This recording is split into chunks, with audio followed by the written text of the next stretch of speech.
He was still in chains, still locked away, still forgotten. Joseph had done nothing wrong, yet he sat behind bars, betrayed by his brothers, falsely accused by his master's wife. But the prison couldn't contain his purpose, because when God has a calling on your life, not even the darkest dungeon can stop it. And once again, Scripture says, "But the Lord was with Joseph." In that cold stone cell, God's presence remained, and soon, something shifted. Pharaoh became angry with two of his officials, his chief cupbearer and his chief baker. He threw them into the same prison where Joseph was confined, and the captain of the guard assigned Joseph to attend to them. Think about that. Joseph, a prisoner himself, was now caring for other prisoners. Even in his own pain, he served. And then came the dreams.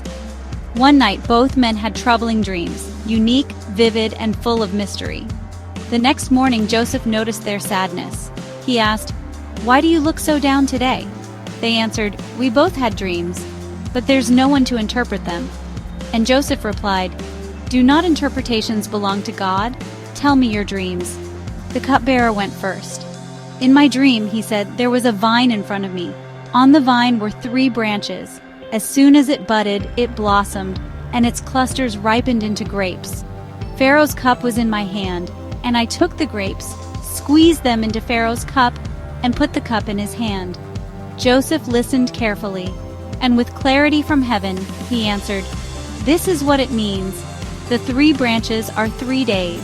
Within 3 days, Pharaoh will lift up your head and restore you to your position. You will put Pharaoh's cup in his hand, just as you used to do." Then Joseph did something bold. He made a request. "But when all goes well with you, remember me.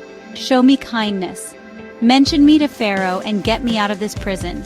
I was forcibly carried off from the land of the Hebrews, and even here, I have done nothing to deserve being put in this dungeon."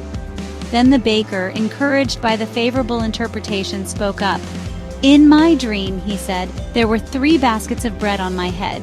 In the top basket were all kinds of baked goods for Pharaoh, but the birds were eating them out of the basket on my head."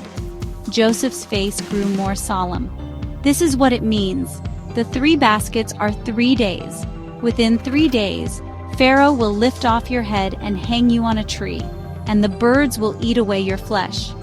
It was not a message Joseph enjoyed giving, but truth is not always comfortable. And 3 days later, it all happened just as Joseph said. On Pharaoh's birthday, he restored the chief cupbearer and executed the chief baker. But then Scripture adds one painful line. The chief cupbearer, however, did not remember Joseph.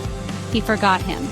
After everything, after kindness, service, and faithfulness, Joseph was forgotten again, left in the shadows, still in chains. But here's the truth. Just because man forgets you, doesn't mean God does. The silence wasn't absence, it was preparation. Because 2 full years later, Pharaoh himself would have a dream, and suddenly, Joseph's name would be remembered. Sometimes God delays the promotion to deepen your preparation. Joseph wasn't just waiting in prison. He was being refined in purpose. He learned to serve, to lead, to listen, to speak truth, even when it hurt.